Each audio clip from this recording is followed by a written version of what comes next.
하나님 말씀입니다. 여호수아서 11장 15절에서 23절 말씀 한 절씩 교독합니다. 여호와께서 그의 종 모세에게 명령하신 것을 모세는 여호수아에게 명령하였고 여호수아는 그대로 행하여 여호와께서 모세에게 명하신 모든 것을 하나도 행하지 아니한 것이 없었더라. 여호수아가 이같이 그 온 땅, 온 산지와 온 내겝과 고센 온 땅과 평지와 아라바와 이스라엘 산지와 평지를 점령하였으니 곧 세일로 올라가는 한락산에서부터 헤르몬산 아래 레바논 골짜기의 바알갓까지라. 그들의 왕들을 모두 잡아 쳐 죽였으며 여호수아가 그 모든 왕들과 싸운 지가 오랫동안이라. 기본 주민 히위 족속 외에는 이스라엘 자손과 화친한 성읍이 하나도 없고 이스라엘 자손이 싸워서 다 점령하였으니 그들의 마음이 완악하여 이스라엘을 대적하여 싸우러 온 것은 여호와께서 그리하게 하신 것이라. 그들을 진멸하여 갇히게 하여 은혜를 잊지 못하게 하시고 여호와께서 모세에게 명령하신 대로 그들을 멸하려 하심이었더라.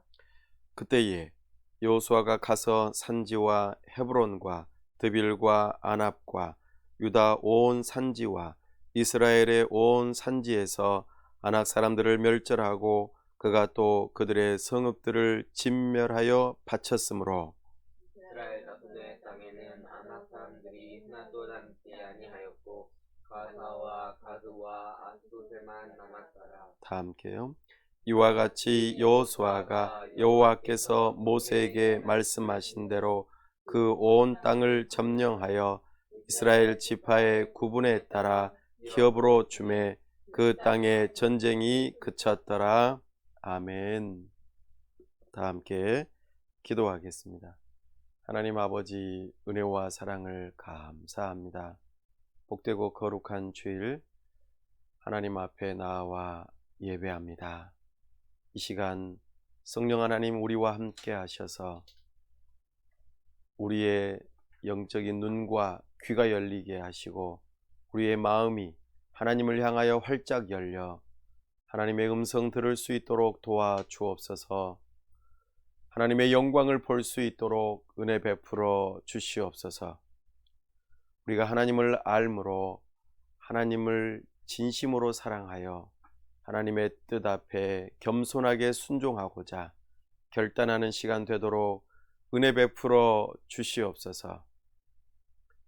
하나님 아버지, 주님의 몸된 교회를 여기까지 인도하심을 감사합니다. 앞으로 우리의 나아갈 길을 인도하여 주시기를 사모합니다.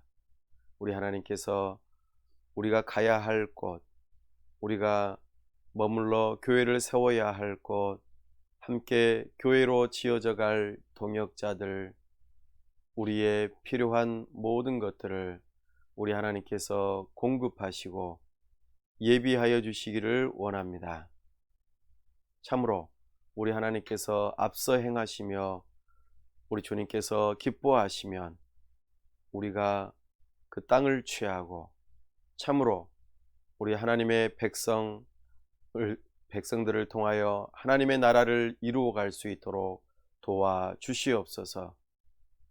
이 세상 사는 동안 우리가 하나님의 나라를 맛보며 참으로 우리에게 주어진 놀라운 은혜들을 경험하며 이 세상을 살아가되 영원한 소망이 되는 하나님의 나라를 바라보고 번향을 향하여 나아가는 믿음의 사람들 다 될 수 있도록 도와주시옵소서. 우리에게 영원한 안식을 주실 예수 그리스도를 바라보며 참으로 인내하며 믿음으로 걸어갈 수 있도록 도와주시옵소서. 특별히 이 나라와 민족을 불쌍히 여기시며 코로나19로 인하여 큰 어려움 가운데 있사오니 회복시키시고 참으로 하나님을 경외하며 하나님을 믿는 믿음으로 새로워지는 이 나라가 될 수 있도록 도와주시옵소서. 나아가 저 멀리 미얀마에서 자유를 위하여 목숨을 걸고 싸우고 있는 저들 가운데 주님의 은혜가 있게 하여 주시고 복음이 흘러가게 하시며 어서 속히 폭력과 또한 살인이 멈추어지고 나라가 정상화되는 역사가 있도록 은혜 베풀어 주시옵소서. 불쌍히 여기시며 은혜 위에 은혜를 더하여 주시옵소서. 이 시간 함께 하시고 하나님의 영광을 보여주시기를 원하오며 우리 주 예수 그리스도의 이름으로 기도하옵나이다. 아멘.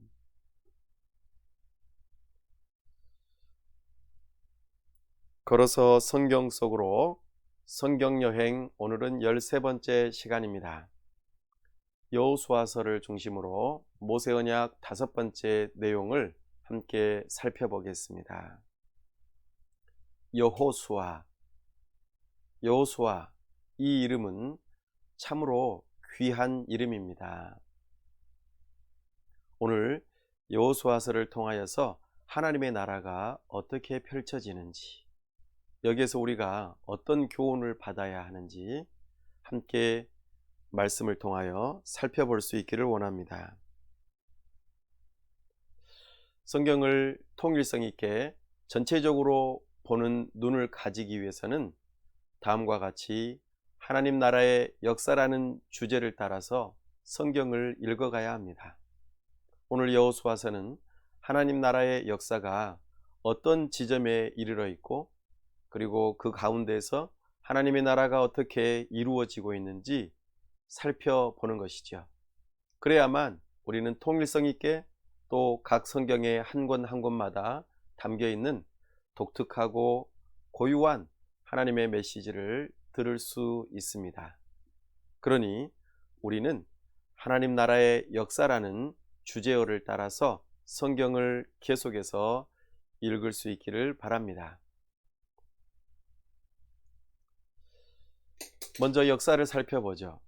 영원부터 계셨던 삼위 하나님께서 하나님의 영광을 드러내시고 또한 나누시고자 창조를 시작하셨습니다. 그렇게 해서 시작된 창조 시대가 하나님께서 만드신 아담을 통하여 이제는 새로운 국면을 맞이하고 참으로 하나님께서 복을 주시고 에덴에서 만나 주시는 놀라운 일이 있었습니다. 그러나 아담이 범죄함으로 죄가 세상에 들어왔고 세상이 타락하여 하나님으로부터 점점 멀어져 가는 모습들이 나타났습니다. 그러나 하나님께서는 그것을 그대로 내버려 두지 아니하시고 하나님의 구원 계획을 발표하시고 영원부터 가지고 계셨던 그 계획이 실행되는 모습이 펼쳐집니다. 그럼에도 불구하고 모든 인류가 하나님 앞에 극악무도한 죄악을 범하는 그 모습이 참으로 병의 입구에까지 차는 것처럼 온 세상에 관영하였다 말합니다. 그래서 하나님께서는 노아를 비롯한 그의 가족 8명을 제외하고는 모든 사람을 지면에서 쓸어버리시는 물심판의 역사가 있었습니다. 그 이후로 노아의 가족들을 통하여 하나님께서는 온 세상에 새로운 제2의 창조를 이루는 듯한 그런 일들을 이루셨습니다. 하나님께서는 그들에게 첫사람 아담에게 허락하셨던 그 명령 언약을 그대로 지키시며 생육하고 번성하여 땅에 충만하게 하는 일들을 하게 하셨습니다. 그 일로 인하여 사람들이 많아지게 되었죠. 그러면서도 하나님께서는 여자의 후손, 하나님의 구원의 그 일들을 실행하기 위해서 한 가족을 준비하십니다. 그 가족이 바로 아브라함입니다. 아브라함을 통하여 하나님의 구원의 역사가 펼쳐지는 모습을 보여주십니다. 하나님께서는 아브라함을 부르시고 아브라함을 통하여 여자의 후손을 약속하시고 나라를 이루게 될 것을 약속하시고 그 나라 가운데에 땅을 허락하시고 그 아브라함의 이루어진 민족을 통하여 이방의 다른 민족들이 복을 받게 될 것이라는 언약을 해주십니다. 그 이후로 400여 년이 지난 이후로 이스라엘 백성들은 애굽 땅에서 번성하여 큰 민족을 이루게 되었고, 모세를 통하여 하나님께서는 이스라엘 백성들을 이제는 애굽에서 광야로 나오게 하시고, 광야에서 40여 년이 지난 그 이후로 이제 드디어 모압 평지에서 하나님의 약속하신 땅 가나안으로 들어가게 하셨습니다. 이제 이게 오늘 하나님 나라의 역사의 그 한 순간입니다.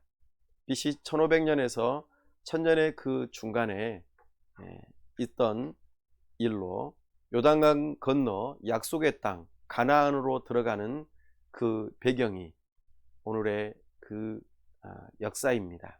특별히 성경은 출애굽기, 레위기, 민수기, 신명기, 그 다음 여호수아서에 해당되는 내용입니다. 이 역사의 한 시점에서 우리가 하나님 나라가 어떻게 펼쳐지는지 더 본격적으로 살펴볼 수 있기를 바랍니다. 기억나십니까? 구약은 삼중 구조를 가지고 있다고 하였습니다. 이것은 과거 유대인들이 구약을 편집하면서 이렇게 삼중 구조로 편집을 하였습니다. 첫 번째가 토라이죠. 모세오경입니다. 두 번째가 네비임, 예언서입니다. 세 번째가 케투빔, 성문서입니다. 이 세 가지를 하나로 합쳐서 타나크라고도 말합니다. 이렇게 성경을 삼중 구조로 편집하였던 것이 이제 기독교로 우리에게 전해지면서 이것이 사중 구조로 약간의 변화가 있었던 것을 함께 나누었었습니다. 모세오경에 해당되는 그 율법서는 그대로 유지하고, 두 번째 예언서가 역사서와 예언서로 나누어지는 것을 보게 됩니다. 그래서 역사서는 전 앞에 있는 예언서라고도 말하고, 또 예언서에 해당되는 것은 뒤에 있는 예언서라고도 말합니다. 그리고 성문서는 그대로 존재하죠. 특별히 이 구조를 나누는 이유는 이제 우리가 창세기, 출애굽기, 레위기, 민수기, 신명기 이 5권의 모세오경 율법서를 이제 마치고 여호수아서를 통하여서 역사서에 들어가기 때문입니다. 유대인들은 이 부분을 예언서라고 말하기도 하죠. 이 역사서에 해당되는 성경이 우리가 보통 분류하기는 12권이 있습니다. 그러나 12권 중에서 6권이 우리가 소개하려고 하는 그 성경의 역사서에 해당되고, 또 6권은 성문서의 안에 들어있는 내용들이 유대인들의 편집되어진 구조 안에 들어 있습니다. 약간의 차이는 있지만 오늘 우리가 다루게 될 이 여호수아서부터는 역사서가 펼쳐지게 되는 것입니다. 역사라는 것은 시간의 흐름이 있고, 그 시간의 흐름 안에 등장인물이 있습니다. 그리고 등장인물들 사이에 여러 가지 이야기가 펼쳐지고, 이야기가 펼쳐지는 것의 중심에 사건들이 있는 것이죠. 이처럼 역사는 인물들과 더불어 거기서 나타나는 여러 가지 이야기, 사건들을 중심으로 내용들이 펼쳐진다는 의미에서 문학적인 장르로서 역사서의 의미가 담겨 있습니다. 그래서 오늘 여호수아서를 읽어보면 아시겠습니다만 정말 재미있는 이야기, 또 놀라운 이야기들이 얼마나 많은지 모르겠습니다. 이 이야기들이 여기 역사서에 가득 담겨 있습니다. 그래서 이야기들을 중심으로 우리가 성경을 읽어가다 보면 의미 있고, 또 거기에서 하나님께서 주시는 메시지, 나아가 하나님이 어떤 분이신지를 발견하게 되는 것이죠.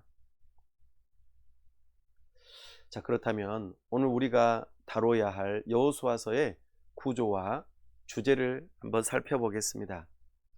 크게 여호수아서는 2개의 구조로 나누어져 있습니다. 하나는 무엇이냐면 가나안을 정복하는 것이고, 또 하나는 그 정복한 땅을 분배하는 것입니다.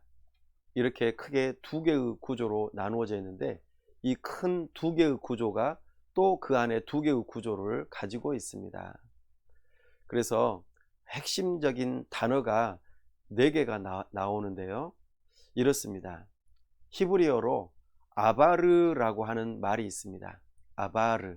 이거는 건너라 이런 뜻입니다. 건너라. 유대인들이, 이스라엘 백성들이 이제 모압 평지에서 요단강을 건너가야지만이 하나님께서 약속하신 땅 가나안에 들어갈 수 있었습니다. 그래서 아바르, 건너라 라고 하는 이 말이 여호수아서 1장에서 5장 사이에 굉장히 많이 등장하고 있음을 우리가 보게 됩니다. 이것과 비슷한 발음의 또 한 단어가 있습니다. 바로 아바드입니다. 아바드, 아바르, 아바드. 굉장히 단어가 비슷하죠? 아바드라고 하는 이 단어는 섬기라라는 뜻입니다. 섬기라. 이것은 여호수아서 22장에서부터 24장 맨 끝에 나타나는 단어들로 굉장히 많이 빈번하게 나타납니다. 아바르, 건너라, 아바드, 섬기라. 이스라엘 백성들이 요단강을 건너 가나안 땅에 건너가 들어가는 이유가 무엇일까요? 네, 바로 거기에서 하나님을 섬기라 하는 뜻입니다. 하나님께서 이스라엘 백성들을 민족으로, 나라로 만드시고 난 다음에 그들을 직접 다스리시는 신정국가가 되게 하시겠다. 이것이 아브라함 언약의 핵심이었습니다. 그래서 이스라엘 백성들은 건너가서 하나님만을 섬기는 것, 이것이 바로 여호수아서의 중요한 핵심 내용 중에 하나입니다. 그래서 크게 두 부분으로 정복과 분배를 말할 수 있지만, 먼저 그 안에서 두 가지 단어로 아바르와 아바드를 통하여 너희는 건너가라, 그리고 섬기라, 오직 하나님만을 섬기라는 이 내용이 담겨 있습니다. 자, 이스라엘 백성들이 이제 요단강을 건너가면은 어떻게 해야 될까요? 라카흐. 라카흐는 취하라 라는 뜻입니다. 하나님께서 약속하신 가나안 땅을 이제 정복하는 것이죠. 취하라, 얻어라, 정복하라, 이런 뜻이 담겨 있습니다. 이것이 여호수아서 6장에서 12장 사이에 담겨 있습니다.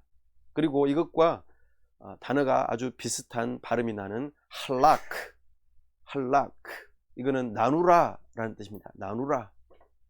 네. 이제 정복한 땅을 어떻게 하라고요? 이제는 서로 사이좋게 나누라 라는 뜻입니다. 이것이 여호수아서 13장에서 21장까지 나타나는 주된 내용들입니다. 크게 여호수아서는 두 부분으로 나눌 수 있다고 했습니다. 1장에서 12장까지가 한 부분이고 13장에서 24장까지가 한 부분입니다. 이게 크게 두 부분으로 나눈 것이고, 그 안에서 또 두 개를 나누다 보면은 이렇게 건너라, 취하라, 나누라, 섬기라, 이렇게 네 가지로 또 자세하게 나누어 볼 수 있겠습니다. 이걸 통해서, 이런 구조를 통해서 여호수아서에서 하나님께서 하시고자 하시는 말씀의 주제어는 이겁니다. 한번 받아합시다. 약속의 땅, 가나안의 정복과 분배. 네, 이것이 여호수아서에서 말하고자 하는 주제입니다. 약속의 땅, 가나안의 정복과 분배, 이것을 기억하고 있다면 여호수아서의 가장 핵심을 기억하고 절반 정도는 충분히 이해했다고 말할 수 있겠습니다. 그렇다면 이제 좀 더 본격적으로 여기에서 하나님의 나라가 세 가지 요소로 어떤 형식으로 펼쳐지는지 자세히 살펴보도록 하죠. 하나님 나라의 요소 세 가지 기억나십니까? 예, 바로 우리 하나님께서는 하나님 나라에서 영토, 백성, 그리고 언약, 주권이라고 하는 이 모양으로 세 가지로 하나님의 나라를 이루신다는 것을 우리에게 말씀하셨습니다. 특별히 하나님께서 하나님의 나라를 이루어 가시는 그 모양 중에 가장 핵심이 되는 것이 언약입니다. 그 언약을 하나님께서는 하시고 성취하시는 모습을 통하여서 하나님의 나라가 점차적으로 발전되어지고 확장되어지고 이루어지는 모습들로 우리에게 보여집니다. 그동안 하나님께서 언약하셨던 것들이 이 여호수아서에서는 어떻게 펼쳐지는가? 창조 언약을 통하여서는 생육하고 번성하여 땅에 충만하고 또 죽음이 있는 그 모습들이 여전히 나타나고 있음을 우리에게 보여줍니다. 또한 창세기 3장에서 아담 언약을 통하여 약속하셨던 여자의 후손은 살몬과 라합의 결혼을 통하여서 유다 지파에 하나님께서 여자의 후손을 보내주시는 준비들을 해가시고, 또한 유다 지파의 땅을 분배함으로 특별히 우리 주 예수 그리스도 여자의 후손으로서 오실 그 땅이 준비되어지는데, 특별히 베들레헴 또 여러가지 유대 지방의 중요한 곳들이 땅이 분배되어지는 모습이 여호수아서에서 나타납니다. 또한 노아 언약을 통하여서 약속하셨던 자연과 사회 질서의 보존이 여전히 존재하고 있습니다. 그리고 기억나십니까? 노아가 그의 아들 중에 하나인 함을 향하여서 저주하는 일이 있었던 것 말입니다. 근데 함을 저주한 게 아니고 함의 자손 가운데 가나안이라고 하는 그 가나안을 통하여서 형성되게 될 그 족속을 저주하고 그에 따르는 예언을 했던 것을 기억하실 것입니다.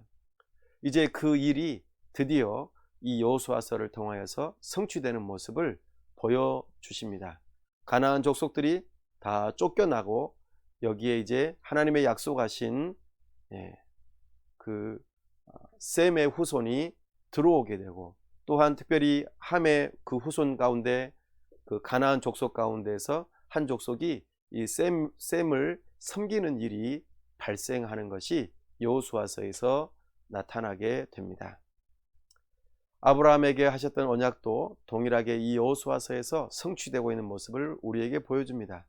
이스라엘 백성을 이루게 하시고 이제는 국가를 이루시고 약속의 땅에 이제는 실제적으로 들어가서 살게 하시는 모습, 그리고 그 땅에 들어가기 전에 이 세대들을 향하여서 하나님의 언약 백성인 할례 예식을 행하게 하시고, 또한 이 이스라엘 백성을 통하여 이방인들이 구원을 받거나 또는 복을 받는 일들이 여기에서도 소개되고 있습니다.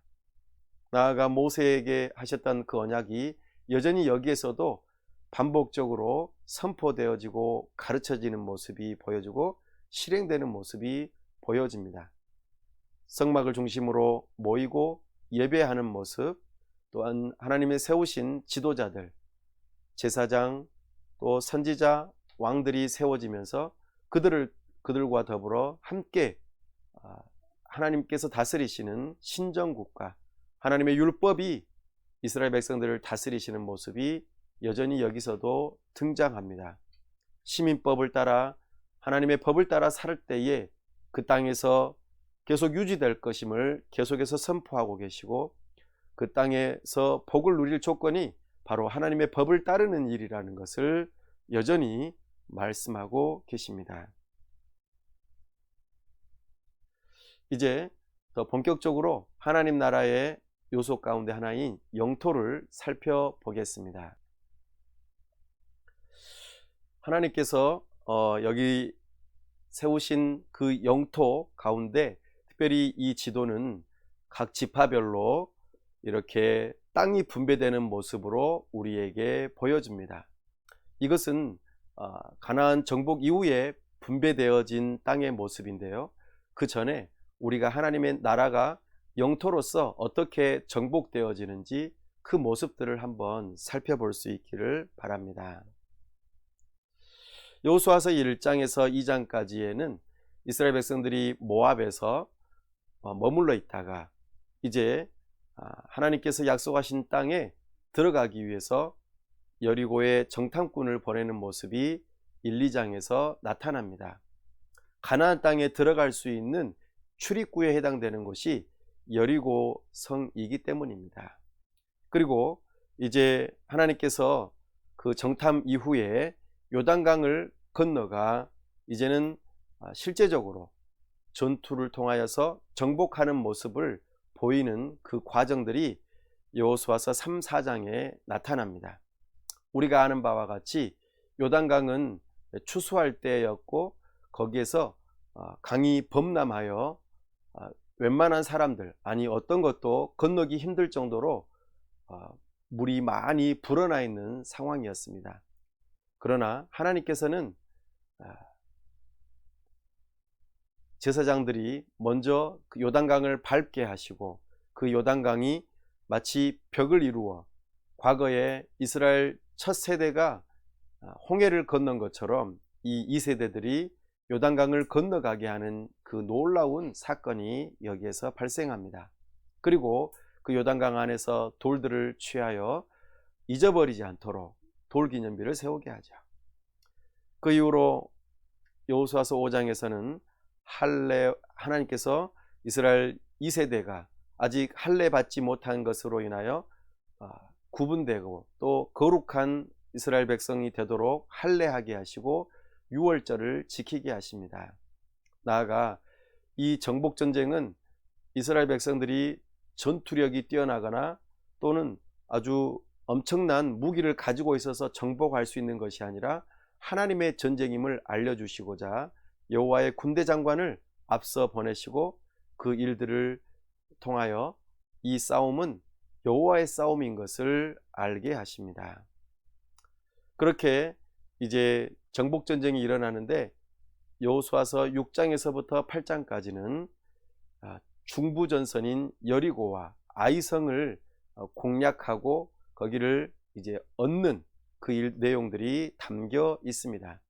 마치 이것은 과거 우리 한국 전쟁에서 인천 상륙작전 당시에 우리나라의 허리를 먼저 관통해서 적의 보급로를 끊고 그리고 무력화시킨 다음에 또 남쪽으로 내려가면서 적들을 또 이렇게 정복하고 북쪽을 막아내는 이와 같은 전술과 같은 놀라운 방식으로 이런 정복전쟁이 일어나는 것을 우리가 바라보게 됩니다. 여리고에서 이스라엘 백성들은 아무것도 한 일이 없습니다. 다만 여리고를 13바퀴 돌았을 뿐입니다. 그러나 여리고성이 무너졌고 거기에서 엄청난 승리를 경험합니다. 그러나 반대로 아이성에서는 굉장히 작은 성이었지만 오히려 패하고 그들이 실패하는 모습을 우리에게 보여줍니다. 그 배후에는 아간이라고 하는 사람의 범죄가 있었고 참으로 하나님의 그 군대가 실패하는 계기가 바로 여기에 있음을 알게 해 주었습니다. 그렇게 영토가 확장되어지고 정복되어지는 그 가운데 가나안의 남부 쪽이 먼저 점령이 되어지고 가나안의 북부가 점령되어지는 모습이 오늘 우리가 읽었던 본문의 마지막까지 9장에서 11장까지 나타나는 내용입니다. 이렇게 정복전쟁이 끝남으로 인해서 이제 여호수아가 가나안을 정복했다라고 하는 표현으로 11장이 마무리가 되어집니다. 그리고 12장은 그 정복한 지역에 패배한 왕들의 명단이 쭉 12장에서는 나타나고 있습니다. 그렇게 정복전쟁을 다 끝내고 난 다음에 이제 13장에서부터는 그림에서 보는 바와 같이 하나님께서 이스라엘 백성들이 거할 땅을 분배하는 모습이 나타납니다. 이것은 그림이 없는 지도를 보는 것과 같아서 어떻게 보면 지명과 또 여러 가지 그 지파별로 분배되어지는 모습을 계속해서 묘사하고 있기 때문에 재미없는 것처럼 보일 수 있을지 모르겠지만 이스라엘 백성들 입장에서는 13장에서부터는 굉장히 중요한 장으로 다가올 것입니다. 왜냐하면 우리가 어느 땅에서 어떻게 살아야 될 것인가 이것이 결정되는 경계선이 나오는 대목이기 때문입니다. 이 가나안 땅이 분배가 되어지는 것은 과거 아브라함에게 창세기 12장 6절에서 7절에서 약속하신 땅이 이제는 분배되어지는 것으로 하나님의 언약이 신실하게 성취되는 모습을 우리에게 보여줍니다. 그리고 거기에 분배되는 그 기준은 지파별로 인원이 어떠한가에 따라서 땅이 크기도 달라지는 모습을 보여줍니다.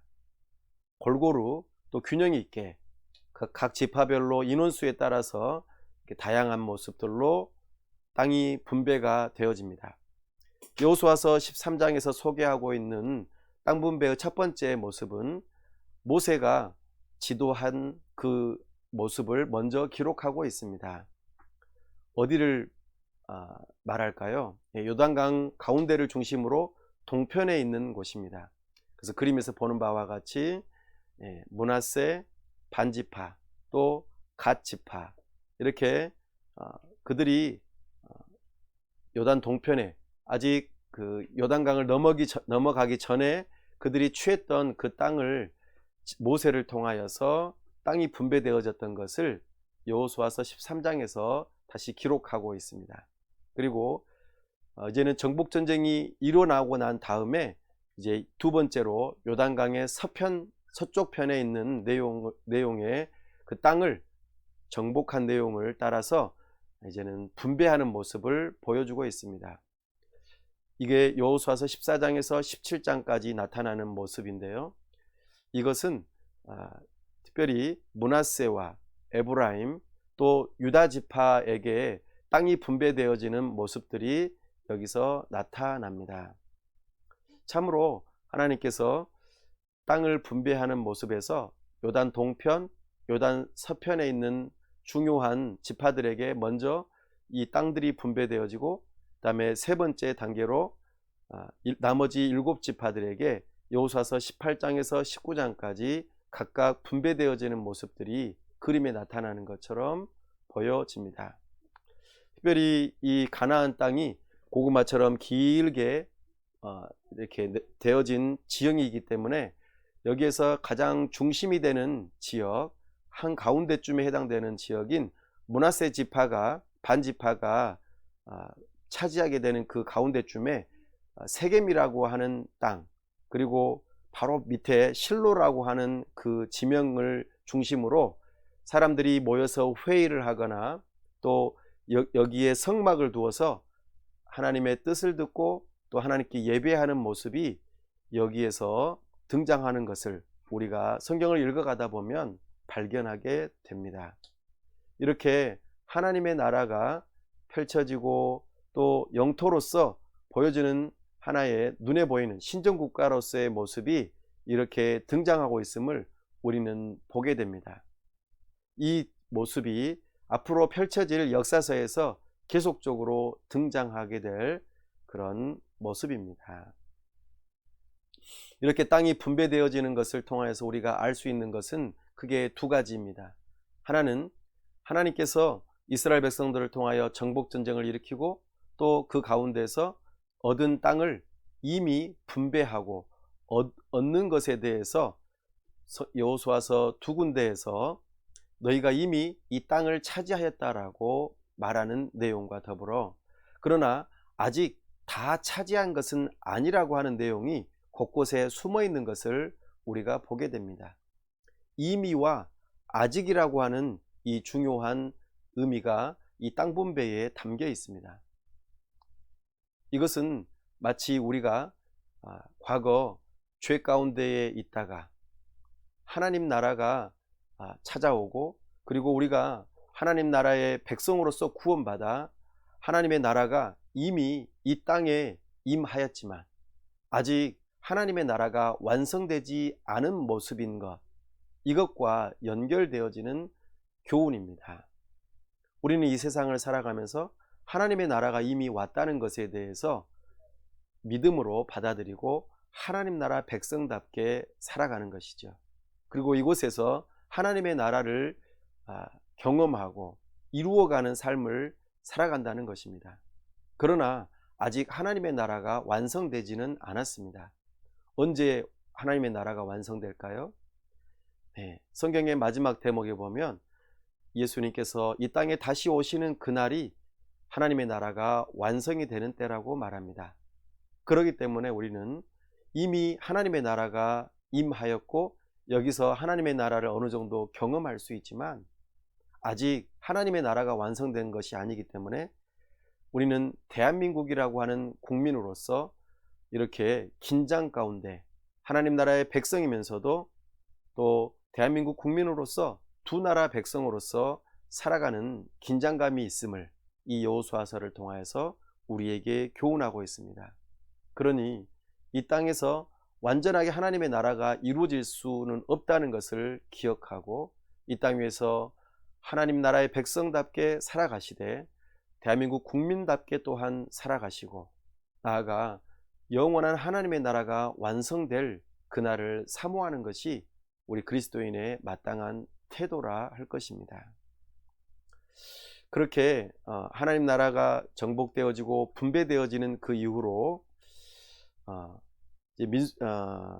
여호수아서 20장에서는 도피성 제도에 관련되어서 어디에 구체적으로 그 도피성을 마련해야 될 것인지 6곳이 등장합니다. 이것은 출애굽기 21장, 민수기 35장, 신명기 4장, 19장에서 이미 말씀하셨던 것을 이제는 실천하는 내용입니다. 도피성은 우리가 아는 바와 같이 부지 중에 또 잘못하여 사람의 목숨을 해하였을 때 바로 그 사람의 목숨으로 갚지 아니하고 재판을 받고 그 다음에 처결될 수 있도록 사람이 임시적으로 보호받을 수 있는 도피성 제도가 실현되는 모습을 여호수아서 20장에서 우리에게 보여줍니다. 그리고 여기에 영토가 각각 지파별로 분배가 되었지만 딱 한 지파, 레위 지파만은 분배가 되지 않았습니다. 그 레위 지파는 야곱이 이미 창세기 50장에서 예언했던 것처럼 레위 지파는 온 지면에 흩어져서 살게 될 것이라고 하는 그 예언을 따라 여기서도 동일하게 성취가 되는 모습으로 각 지파들의 사는 48개 성읍에 흩어져서 각각의 그 고유한 그 업무인 첫 번째 제사를 드리는 일과 두 번째 하나님의 율법을 가르치는 그 일을 하도록 각각 배치되어서 그곳에서 살아가게 하는 일이 여기서 성취되는 모습으로 우리에게 보여줍니다. 이렇게 하나님께서 약속하신 영토가 분배되어지는 것까지 우리가 살펴보았습니다. 그렇게 분배되어진 땅에 사는 하나님 나라의 백성들은 어떤 모습일까요? 첫 번째 지도자들을 잠깐 살펴보겠습니다. 오늘 여호수아서의 그 중심되는 인물이 여호수아입니다. 이 여호수아는 제2의 모세로 불려지고 그 모세와 연속선상에서 있음을 우리로 하여금 알게 합니다. 여호수아는 원래 이름이 호세아였죠. 구원이라는 뜻이었습니다. 그러나 모세가 이름을 바꿔주죠. 민수기서에서 여호수아, 여호와는 나의 구원이시다라는 뜻입니다. 이것이 히브리어로 여호수아의 의미입니다. 그러나 헬라어로는 여호수아를 예수라고 부릅니다. 예수는 우리가 마태복음 1장 21절에서 이미 알고 있는 것처럼 바로 우리의 구원이 되시는 예수님이, 구원자 되시는 예수님이 이렇게 계시되고 있습니다. 여호수아는 예수와 이름이 같습니다. 이 예수님은 과거 구약의 여호수아와 연결선상에 있고 여호수아는 참으로 예수님의 앞으로 오게 될 그 여자의 후손의 예표로서 여호수아가 마치 이스라엘 백성들을 약속의 땅 가나안으로 데리고 가 그곳에서 안식을 누리게 하는 것처럼 예수님께서도 이 세상 가운데서 하나님의 백성들을 영원한 안식으로 이끌어 드린다는 이 메시지가 히브리서 4장 8절에서 11절에도 동일하게 등장하고 있습니다. 이렇듯 여호수아, 이 이름에 우리가 주목하고 이것이 예수님의 예표로서 오늘 우리에게 구원자로 등장하고 있는 모습에 주목해 보기를 바랍니다. 나아가 또 한 지도자인 제사장, 특별히 아론의 아들 엘르아살이 이제는 죽게 되고 엘르아살의 아들인 비느하스가 대제사장의 역할을 감당하는 모습으로 이제 여호수아서에서는 하나님 나라의 백성의 모습의 한 모습으로 지도자로 소개하고 있습니다. 하나님께서 이스라엘 백성들을 다스리시는 신정국가의 방식은 바로 하나님의 율법입니다. 하나님의 율법이 선포되고 가르쳐지고 그것을 시행하도록 이끌어주는 지도자들, 그리고 그 지도자의 뜻을 따라서 순종하는 이스라엘 백성을 통하여 하나님의 다스리시는 신정국가가 펼쳐진다는 것이 여기 여호수아서의 모습입니다. 이것이 하나님께서 이루시고자 하는 국가의 모습이었죠. 물론 오늘날 우리가 살아가는 국가는 신정국가가 아닙니다. 그래서 정치와 종교는 서로 분리되어 있죠. 그러나 하나님께서 계획하셨던 이 이스라엘 백성 가운데의 국가는 신정국가입니다. 이제는 하나님의 말씀대로 순종해야만 그들이 그 땅에서 오랫동안 계속 유지되며 신정국가를 이루어갈 수 있다는 것이 하나님의 뜻이었습니다. 그렇게 이스라엘이 가나안 땅을 얻고 정복하고 분배하는 그 과정 가운데 하나님께서 함께 하신다는 메시지가 곳곳에 등장합니다. 내가 너희와 함께 하리라. 내가 너희와 함께 하리라. 하나님께서 임마누엘 되셔서 우리와 함께 하신다는 것이 이 여호수아서의 핵심 메시지 가운데 하나입니다. 하나님께서는 하나님의 백성들과 함께 하시겠다고 언약하셨습니다. 물론 아브라함에게도 하셨던 그 언약이 이 모세와 여호수아에게도 등장하였고 또한 이스라엘 백성에게도 이렇게 말씀하고 있습니다. 그리고 이 정복 전쟁을 위하여 하나님께서 싸우시겠다고 직접 말씀하시죠.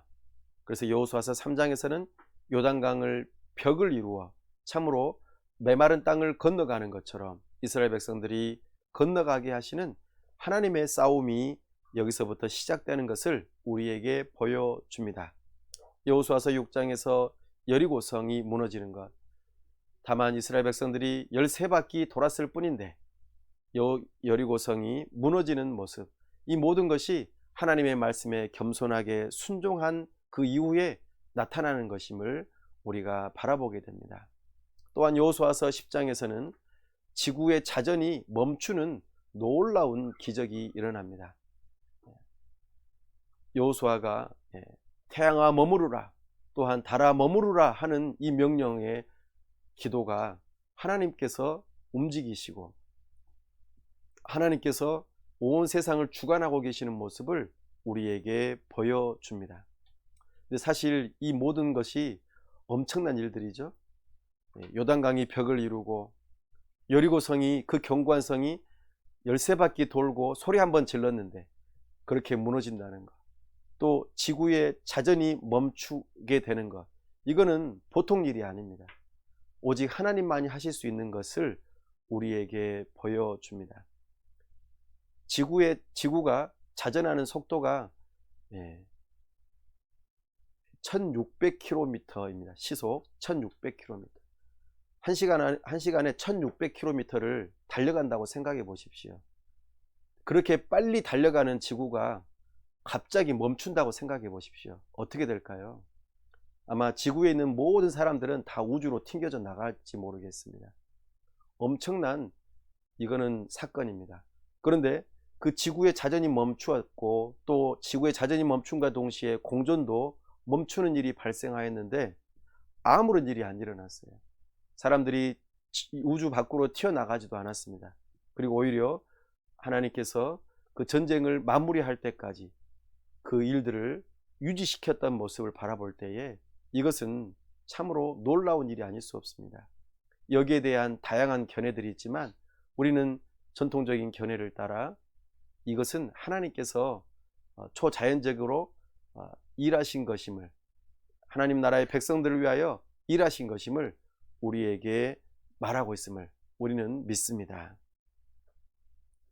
이렇게 하나님께서 하나님의 말씀을 따라 순종하는 자들에게 땅을 얻게 하시고 유지하게 하는 모습을 우리에게 보여주는 반면, 이스라엘 백성임에도 불구하고 아간과 같이 하나님의 말씀에 불순종하는 자들은, 그래서 욕심을 가지고 범죄한 자들은 하나님께서 반드시 심판하는 것임을 여호수아서 7장 1절에 우리에게 말씀하고 있습니다. 나는 기독교 신앙인의 가정에서 태어났기 때문에 나는 구원받을 거야, 나는 교회를 다니고 있기 때문에 구원받을 거야, 이렇게 생각하고 하나님의 말씀과는 아무 상관없이 살아간다면 하나님의 심판을 자초하는 일이 될 것입니다. 하나님의 백성은 하나님의 말씀을 듣습니다. 그리고 하나님의 말씀을 따라 순종하는 것이 그가 땅에서 하나님 나라에 들어가는 것과 더불어 하나님 나라에서 살아갈 수 있는 그 근거가 됨을 우리는 기억해야 할 것입니다. 이 표는 여호수아가 제2의 모세라고 하는 것에 그 서로 상응이 되어지는 그 증거 구절들입니다. 모세가 과거 하나님을 만나는 그 시기에 신발을 벗었던 것처럼 여호수아서 5장에서도 여호수아가 여호와의 군대 장관을 만났을 때 신을 벗었던 모습, 출애굽기 12장에서 유월절을 준수했던 것처럼 요단강을 건너간 다음에 유월절을 준수했던 모습, 또 출애굽기 12장에서 어린 양의 피를 문설주에 발라서 이스라엘 백성들이 구원을 받게 했던 것처럼 이제 기생 라합의 집에 붉은 줄을 매달아 참으로 그 가족만큼은 하나님의 그 보호를 받고 또 이스라엘 백성들이 공격하지 아니하고 구원받았던 그 모습들, 또 모세를 통하여서 홍해를 건넜던 그 모습과 더불어 여호수아서에서도 요단강을 건넜던 그런 모습들, 또 여러 가지 놀라운 이적들, 백성을 성결케 한 모습, 또한 백성들이 죄를 지었을 때 서로 중보하는 모습, 전쟁에서 손을 들고 기도했던 모습, 율법을 돌에 새기는 모습, 12명의 정탐꾼을 보냈던 모세처럼 2명의 정탐꾼을 보냈던 여호수아, 땅을 정복하고 분배하는 그 모습들, 그리고 백성을 축복하고 고별 설교를 하였고 언약을 체결하는 그런 모습들이 모세와 연속선상에 있다는 것을 우리에게 보여주고 있습니다. 여호수아는 하나님의 법을 따라 이스라엘 백성들을 다스리는 그 일에 쓰임받았던 모습으로 우리에게 나타나고 있습니다. 그렇게 하나님 나라의 백성들이 세워지고 또 거기에서 정착하는 가운데에서 아주 중요한 모습 한 가지가 더 나타납니다. 그것은 바로 이방인들이 구원받는다는 것입니다. 과거 아브라함을 통하여서 이스라엘 백성들을 통하여서 이방인들이 복을 받게 될 것이라고 하는 내용이 이 여호수아서에도 동일하게 나타납니다. 라합이 대표적인 인물입니다. 라합은 여호수아서 2장 1절에서 여호와 하나님을 믿는 믿음으로 여호수아가 보냈던 정탐꾼들을 숨겨주고 보호해주는 일을 하게 됩니다. 그로 인하여 그의 가족이 살아나는 일이 있게 되어지죠.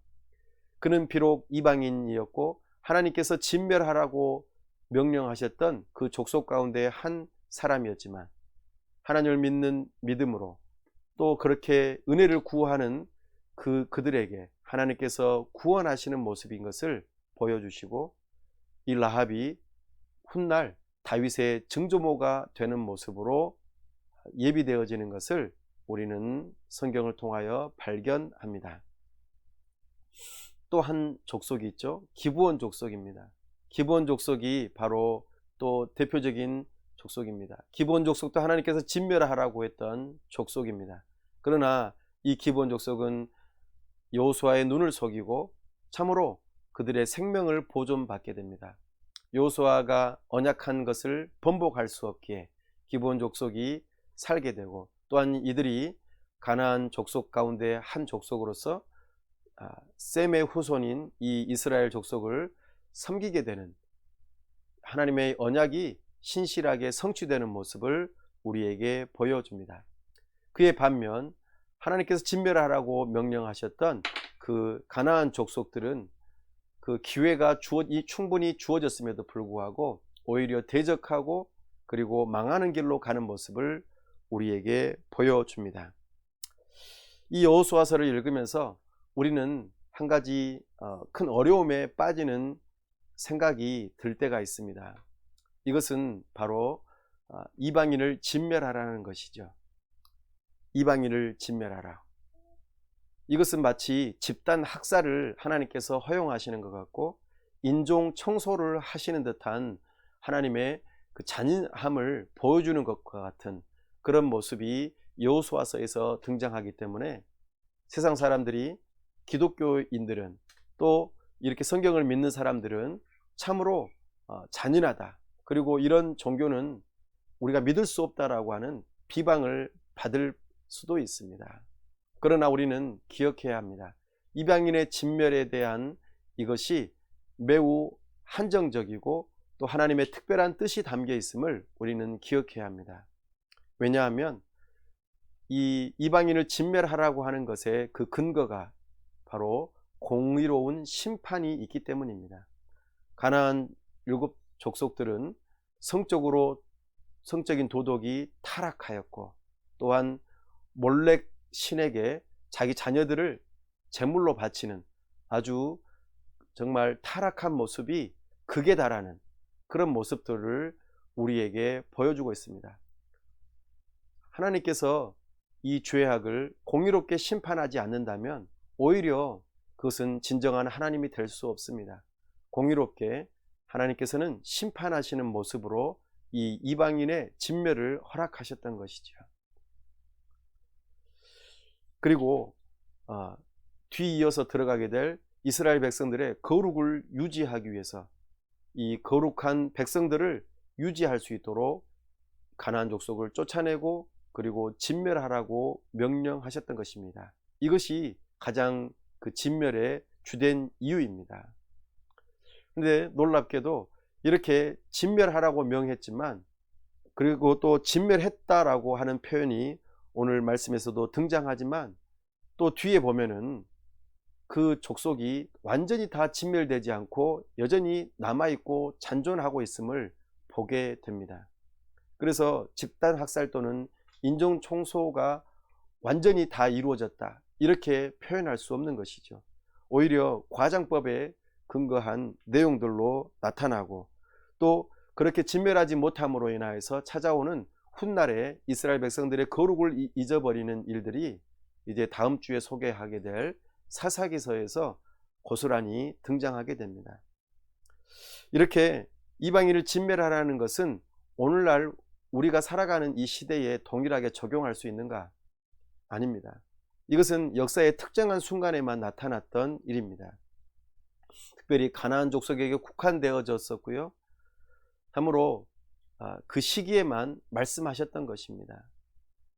오늘날에도 다른 나라를 침범하고 침공하고 하는 데에 이것을 근거로 삼아서 또 집단 학살이나 인종 청소하는 그 근거를 삼아서는 절대 안 될 것입니다.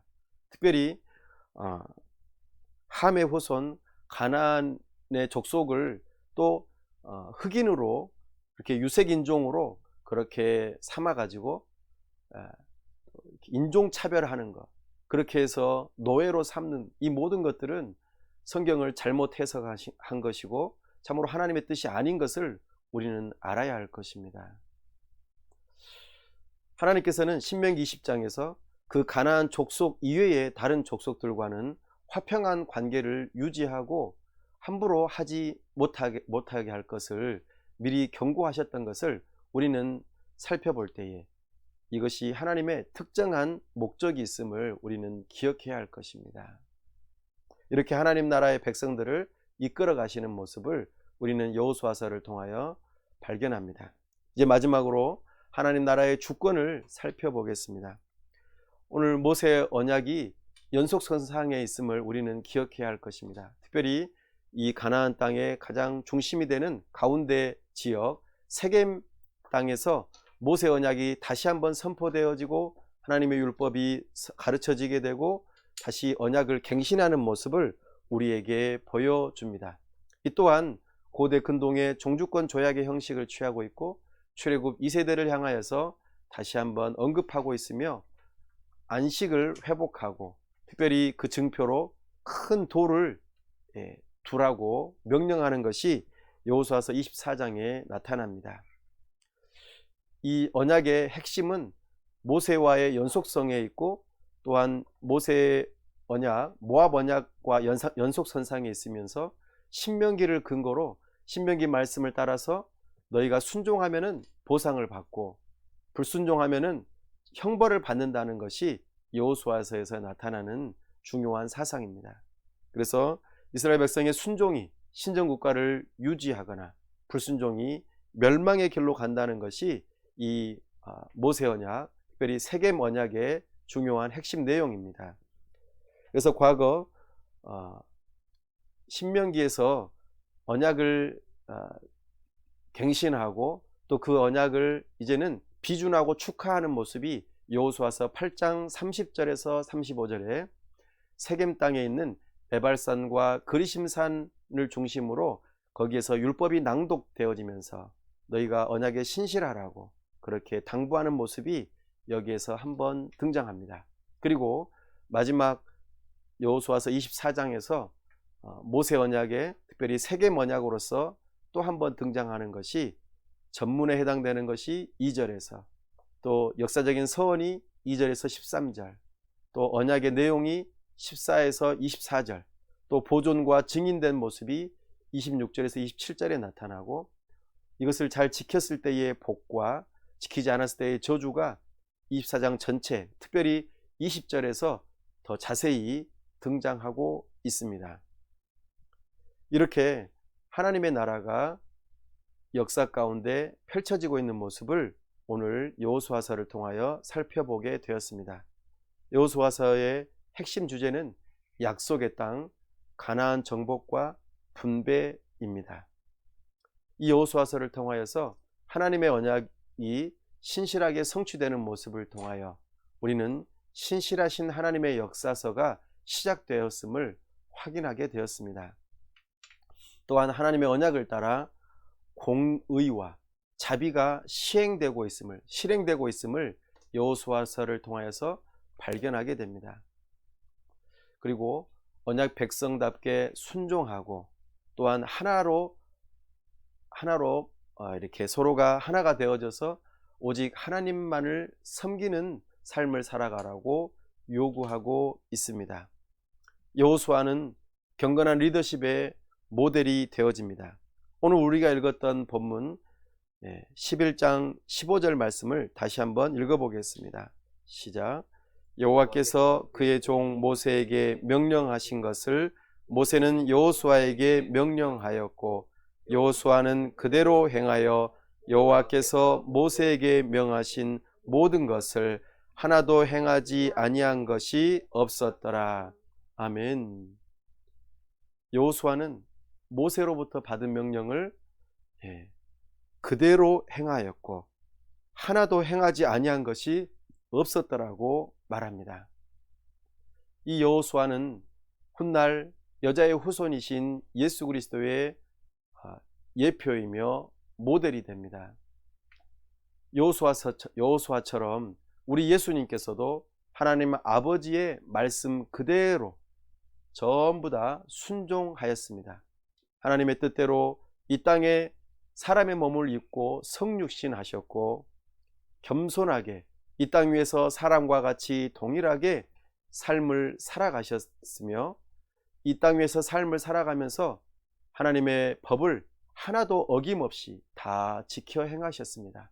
심지어는 죄가 없으심에도 불구하고 하나님의 뜻을 따라 십자가에서 죽기까지 순종하시는 모습을 우리에게 보여주셨습니다. 그 예수님을 향하여 우리 하나님 아버지께서 죄 없으시고 의로우신 모습을 증명하시고자 오늘 이렇게 부활주일로 우리가 기념하는 것처럼 부활을 허락하셨습니다. 생명을 다시 얻게 하신 것입니다. 이것이 예수님의 의로우심입니다. 여호수아가 하나님의 법을 따라 완전하게 다 하나도 빠짐없이 의로우심을 다 행하심으로 그렇게 하나님의 뜻을 순종하였던 것처럼 우리 예수님께서도 그렇게 하셨다는 것이죠. 그 예수님의 그 모습이 오늘 우리에게 보여줍니다. 뿐만 아니라 우리 예수님께서는 이제 그렇게 모든 순종하시고 그로 인하여서 의로우심을 얻으시고 우리의 모든 죄를 다 씻으시는 그 십자가 사건이 믿는 자에게 동일하게 베풀어지는 은혜가 있음을 우리에게 가르쳐주고 있습니다.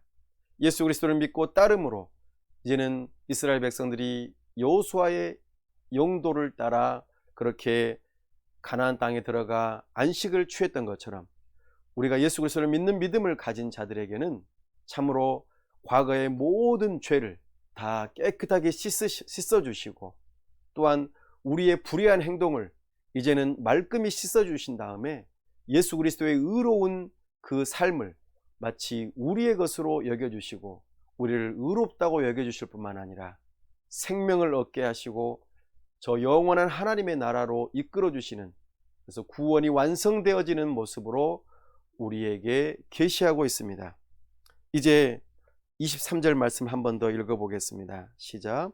이와 같이 여호수아가 여호와께서 모세에게 말씀하신 대로 그 온 땅을 점령하여 이스라엘 지파의 구분에 따라 기업으로 주매 그 땅에 전쟁이 그쳤더라. 아멘. 여호수아가 하나님의 말씀을 따라 그대로 순종한 이후로 그들이 땅을 점령한 것처럼 우리도 예수님의 순종하심으로 우리가 하나님의 나라를 얻게 된 것입니다. 뿐만 아니라 각 지파별로 하나님의 땅이 그렇게 분배되어지고 기업으로 주어진 것처럼 우리에게도 하나님의 나라를 얻게 하셨습니다. 전쟁이 그쳐지는 그 순간이 안식이죠.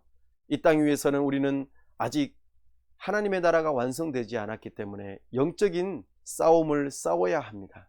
그러나 그 싸움 이후 우리 주님 다시 오시는 그날 우리에게 영원한 안식을 허락하실 것입니다. 이 은혜를 사모하며 오늘 여호수아서를 통하여서 여호와는 나의 구원이시다, 예수님은 나의 구원이시다, 이것을 믿는 믿음으로 부활의 주인공들이 다 되실 수 있기를 간절히 바랍니다. 기도하겠습니다.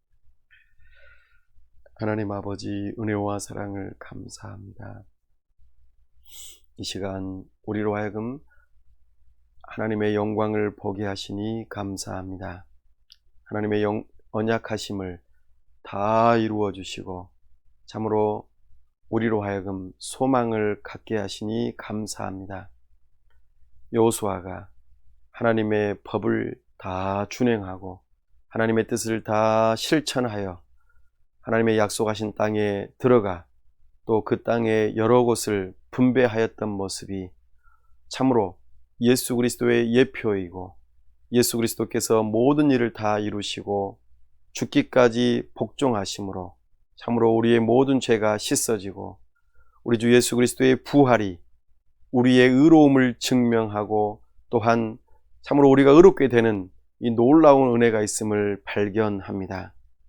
참으로 이 땅 위에서 우리가 살아가면서 여호수아와 같이 또한 여호수아를 따르는 백성과 같이 오직 하나님의 나라를 사모하고 참으로 믿음으로 그 안식에 들어갈 수 있음을 기억하며 하나님의 법에 주목하고 순종하는 하나님의 백성들 다 되게 하여 주시옵소서.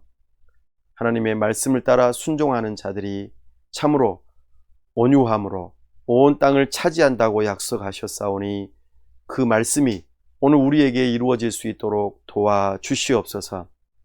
여러 가지 어려움이 있고 힘든 상황들이 있더라도 포기하지 않게 도와주시고 이 세상 가운데서 우리에게 허락하신 땅을 발견하게 해주시고 그곳에서 주님의 몸된 교회를 세우고 함께 하나님의 백성들을 불러 모으고 주님의 나라를 이루어가고 확장하며 우리 주님 다시 오시는 그날까지 함께 주님의 영광을 보고 주님의 말씀을 겸손하게 듣고 순종하며 이 땅 위에서 하나님의 나라를 계속해서 소망하고 이루어가는 믿음의 사람들 다 될 수 있도록 은혜 베풀어 주시옵소서.